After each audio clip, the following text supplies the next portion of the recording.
پیرۆز بێت 16 سەرماوەز ڕۆژی خوێندکار. ئەمڕۆ هەینی 16 سەرماوەز ڕۆژی خوێندکارە. بزوتنەوەی خوێندکاری لە ئێران لە ماوەی 46 ساڵی ڕابردوودا گەلێک هەوراز و نشێوی بڕیوە و سەرڕای زەربە گەلێک کە خواردوویەتی و خەسارەت گەلێک کە دیتویەتی، ئەمڕۆکە بۆتە یەکێک لە کۆڵەکەکانی بزوتنەوە ئازادی خوازە جەماوەریەکان لە ئێران و بەرەو ئەوە دەچێت کە لە ڕەوتی گەشەکردن و بەرەو پێشچوونی ئەو بزوتنەوەیدا ڕۆڵی شیاوی خۆی لە پێناو دابینکردنی ئازادی و عەداڵەت و ژیانێکی ئازاد و بە دوور لە چەوسانەوە و ستەم لەم وڵاتەدا ببینێت. ڕژیم زۆری هەوڵدا کە زانکۆکانی ئێران بکاتە ناوەندگەلێکی بێدەنگ و گوێ لە مشتی خۆی، بەڵام نەداخستنی زانکۆکان، نەهەوڵدان بۆ ئەوەی کە لە ژێر ناوی وەحدەتی حەوزە و زانکۆ ناوەندی زانست و پێشکەوتن بکاتە پاشکۆی حەوزە مەسەبیەکان، نە سیاسەتی هەڵاواردن و کردنەوەی دەرگا بۆ خوێندکارانی ئەندامی ئەو بنەماڵانەی کە سەر بە ڕژیم بوون نەیتوانی ئەم مەبەستەی ڕژیم بەدیبهێنێ. لە ساڵەکانی هەفتەی هەتاوی بەملاوە جارێکی دیکە زانکۆکانی ئێران بوونەوە بە ناوەندگەلێکی چالاکی خەباتی سیاسی و ئەمڕۆکە بەرەو ئەوە دەچن کە بکەونەوە سەر هێڵی مێژووی خۆیان کە بریتیە لە خەبات لە دژی دیکتاتۆریەت و لە پێناو ئازادی و بنیاتنانی جیهانێکی ئینسانی ئازاد و بەرابەر و بەختەوەردا.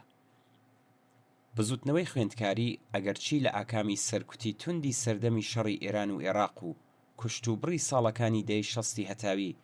زۆرترین زیانی پێگەیشت و بۆ ماوەیەک بێجم و جۆڵ و بێدەنگ بوو، بەڵام بە تایبەتی لە ساڵی 1376ەوە گیانێکی تازەی هاتەوە بەر و کەوتەوە جم و جۆڵ بۆ ئەوەی دەوری مێژووی خۆی ببینێت. ڕەفەرمخوازانی حکوومەتی بە کەڵگوەرگرتن لە ئیمکاناتێکی زۆر کە لە بەردەستیاندا بوو، هەوڵیاندا لە ڕێگەی ئەنجومەنە ئیسلامیەکان و دەفتەری تەحکیمی وەحدەتەوە کۆنتڕۆڵی ئەو بزوتنەوەیە کە تا ڕادەیەک بوژابەوە بگرنە دەست لە هەر چەشنە ناوەڕۆکێکی ڕادیکاڵ و شۆڕشگێڕانە بەتاڵی بکەن و بیکەن بە ئامرازێک بۆ وەرگرتنی ئیمتیاز لە باڵی دەسەڵاتداری ڕژیم. بەڵام پەرەسەندنی مەیل و بۆچوونی مارکسیستی لە ناو خوێندکاراندا لە سەرەتاکانی دەی هەشتای هەتاویدا و بوژانەوەی چەندین گۆڤار و وێبلاگ و کۆڕ و کۆمەڵی چەپ و سۆسیالیست لە زانکۆکاندا مەیدانی مانۆڕی لە دەفتەری تەحکیمی وەحدەت گەلێک بەرتەس کردەوە و ڕەوتی شکڵگرتنینەوەیەکی نوێ لە هەڵسوڕاوانی چەپ و سۆسیالیست لە زانکۆکان دەستی پێکرد. لەگەڵ بوژانەوەی ئەم ڕەوتە و پەرەسەندنی نفوذ و کاریگەریان لە ناو کۆمەڵی بەرینی خوێندکاراندا، بزوتنەوەی خوێندکاری لە زانکۆکان پێی نایەکەش و هەوایەکی خەباتکارانەی تازەوە. بە بڕوا بەخۆییەکی جێگای ستایش، هەبوونی خۆی لە جەرگەی دیکتاتۆریەت و خەفەقانی زاڵ بەسەر کۆمەڵگای ئێراندا بوێرانە ئاشکرا کرد و دروشمی ڕادیکاڵ و پێشڕە و سوسیالیستی لە زانکۆکاندا بەرز کردەوە. بەم جۆرە بوو کە ئەو بزوتنەوەیە پێگەیەکی بەهێزی لە ناو دڵی جەماوەرێکی کە لە دژی ڕژیمی کۆماری ئیسلامی ڕژابوونە سەر شەقامەکان دەستەبەر کرد. ئەم بەشە لە خوێندکاران دەورێکی بەرچاویان لە خەبات و خۆڕاگری 2 ساڵی ڕابردوو لە ئێراندا هەبوو. ئەو پێگەی کە ئەم بزوتنەوەی لە ناو کۆمەڵانی خەڵکدا بەدەستی هێناوە، ئەو ئەرکە دەخاتە سەرشانی کە لە درێژەی خەباتی تا ئێستای خۆیدا بەرامبەر بە هەموو ڕوودا و گۆڕانکاریەکانی ناو کۆمەڵگای دەرەوەی زانکۆکان و لە ناو زانکۆکان